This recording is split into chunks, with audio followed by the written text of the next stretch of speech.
তুমি কি ইউনিভার্সিটিতে পড়ছো? তাহলে এখনই সময় ক্যারিয়ার প্রস্তুতি। দেরি করলেই তুমি পিছিয়ে পড়বে। চলো আমরা জেনে নিই কিভাবে তুমি শুরু করবে।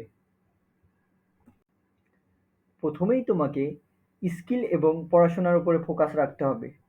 শুধু বইয়ের মধ্যে সীমাবদ্ধ থেকো না। সঙ্গে সঙ্গে English communication, writing, presentation and basic tech skill যেমন পাওয়ার পয়েন্ট, ক্যানভা ডিজাইন বা আদার্স যেই গুগল ক্লাসরুম, গুগলের যে টুলসগুলো আছে সেগুলো শিখতে পারো। দ্বিতীয়ত ক্লাব এবং নেটওয়ার্কিং। এটা খুবই গুরুত্বপূর্ণ একটি বিষয়। ইউনিভার্সিটিতে ক্লাবে যুক্ত হয়ে যাও। লিডারশিপ আর টিমওয়ার্ক শেখার দারুণ একটা সুযোগ পাবে সেখানে।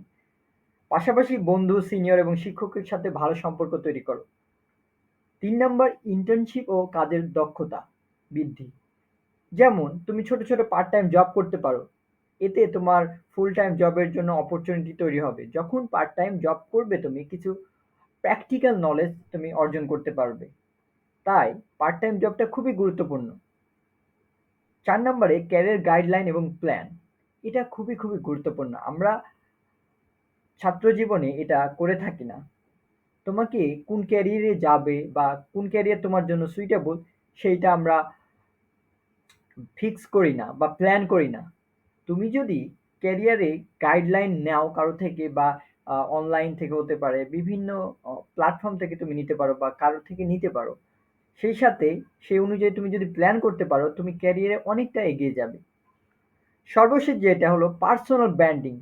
পার্সোনাল ব্র্যান্ডিং কি জিনিস?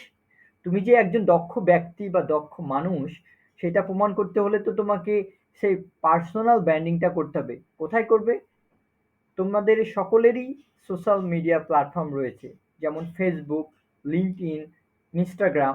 সেইখানে তোমার দক্ষতা প্রেজেন্ট করো। তোমার মধ্যে যে দক্ষতাগুলো আছে সেগুলো প্রেজেন্ট করো। তাহলেই দেখবা তুমি ভালো কিছু করতে পারছো।